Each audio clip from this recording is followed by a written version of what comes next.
The White House squabble has been hyped up like crazy by media all over the world, and I'll share my take on it too. First off, it's a fact that Trump and Vance definitely treat Zelensky with a lot of disrespect. But we should also realize they don't just disrespect Zelensky. They disrespect Europe, Canada, Mexico too. Honestly, aside from the British Prime Minister getting a tiny bit of dignity at the White House, most Western leaders have been humiliated by Trump and Vance. Because Trump follows an America First foreign policy, he's not willing to provide security guarantees for allies unless the U.S. gets hefty economic benefits in return. It's his consistent mindset. During his first term, he did exactly that, making high-profile demands and intimidating allies. So at the White House press conference, Trump wasn't specifically targeting Zelensky. That's just his style. We might often overlook that before Zelensky went to Washington, Trump's envoy had a detailed meeting with him. There's no way Zelensky didn't know the terms Trump laid out. With Trump's personality, if Zelensky hadn't agreed and gone to Washington to sign, Trump wouldn't have bothered meeting him at all, let alone set up a press conference to broadcast and brag about his achievements. In other words, the most likely scenario is that Zelensky told the envoy he'd agree to all the demands. But before heading to Washington, he'd already made up his mind to publicly reject Trump. It looks like Trump and Vance humiliated Zelensky, but in reality, Zelensky also wanted to exploit Trump's eagerness for a political win, to build himself a platform to speak to the whole world. If Zelensky had rejected Trump from Kiev, hardly anyone would have cared, because everyone knows Trump's been planning to cut off the U.S. aid to Ukraine for a while. To Trump, Zelensky isn't nearly as important as Canada's state Governor Trudeau, not worth wasting news space over. In Trump's own words, we're separated from Russia by a wide ocean. But if it's in Washington, at a White House press conference, rejecting Trump live in front of the whole world while taking his verbal insults, Zelensky could gain huge advantages. First, he shows the world his heroic image, which not only calms folks back home in Ukraine, but also rallies pro-Ukraine forces in the U.S. to pressure Trump again. Second, he's met with European leaders multiple times, and Europe has repeatedly said it won't abandon Ukraine. By rejecting Trump under global scrutiny, he leaves European countries with no way out. They have to keep their promises. Instead of being strong-armed by Trump and worrying about bounced checks, it's better to pocket Europe's cash. Third, he can firmly claim the moral high ground, leaving domestic opposition with no room to openly challenge him.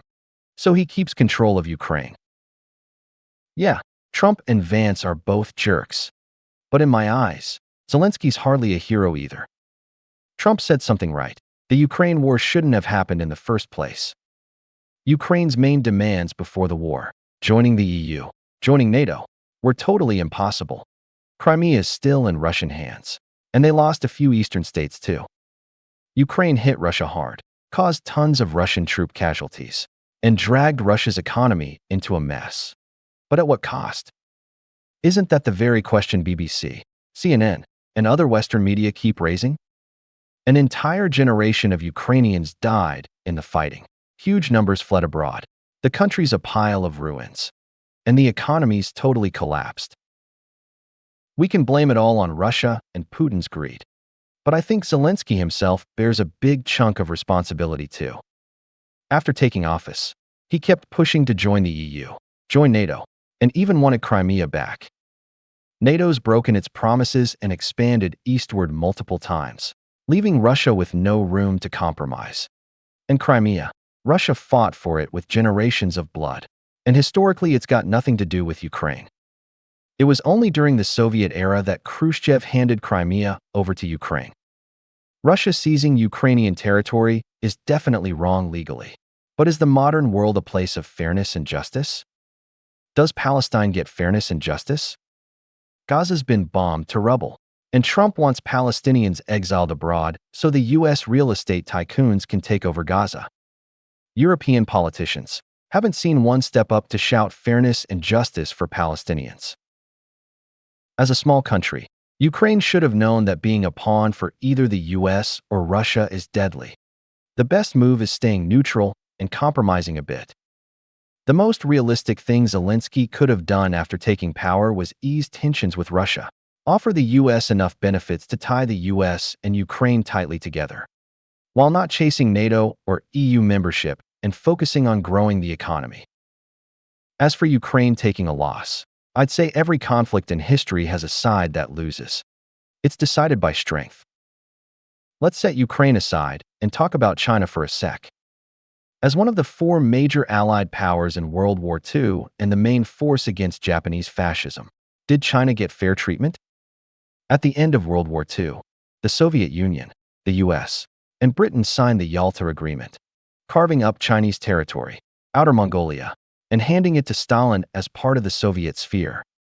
In 1999, the US bombed China's embassy in Yugoslavia, and after China's strong demands, Clinton grudgingly said sorry on camera. He wouldn't even use the formal word apology. Taiwan, as Chinese territory, was clearly stipulated to be returned to China after World War II. But now the U.S. backs Taiwan independence forces and keeps provoking the mainland. China's a permanent member of the UN Security Council, second in population globally, with land area matching the U.S., and economic, tech, and military power second only to the U.S., complete with a nuclear triad strike capability. But China's chosen to swallow its pride and seek negotiated solutions. Sure, China's got the strength to settle things by force, but has China gotten fairness and justice? A victor nation, trying to reclaim its own land, still has to fight for it. Fairness and justice, in the face of the U.S.'s overwhelming power, aren't worth a dime. I want to ask, what leverage does Ukraine have to demand fairness and justice in front of the U.S. and Russia? Relying on a few empty promises from EU politicians who can barely look after themselves? Fact is, if Trump hadn't approved weapons support for Ukraine in his first term, Ukraine probably couldn't have held off Russia's first wave. The war's been going 3 years. Europe hasn't sent a single soldier to back Ukraine. European military spending's always lagged behind the U.S. They only dare stand up to Russia because of the U.S. and NATO protection. Without the U.S., what are they? I don't quite get what Zelensky and European leaders are trying to show by constantly flexing their unity. Isolate the U.S. and make the U.S. back down? Can two beggars team up and force a tycoon to step back? If Trump gets pissed off and cuts a big deal with Putin and Xi Jinping, it won't just be Ukraine on the menu. All of Europe could face a total disaster. My advice to Ukraine is, take a ceasefire deal ASAP. Sell the country to Russia, the US, or the EU, whoever offers the best price. At this point, don't talk about freedom and democracy values or fairness and justice. How many young people does Ukraine have left? Are they really not planning to keep the race going?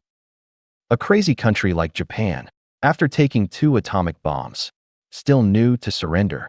Does Zelensky think he's got more clout than the Japanese emperor? As for Europe, I'd say, you've been clowns for a long time, playing double standards. Now Trump's slapping you in the face, and you think he's extreme. But I can tell you, the US might just end up with a president even more extreme than Trump. Because the root of the US's social problems is that it can't keep up its economic, tech, and military dominance. Populism's going to keep rising in the US, and being the beacon for all humanity's going to lose its appeal. Voters want someone who'll bring them real benefits, or at least let them vent their frustrations. Maybe it's time for Europe to think about patching things up with China. Sure, the Chinese still remember your dirty deeds and might slap you too. But at least they won't beat you with a stick like the US does, and then make you pay for the stick.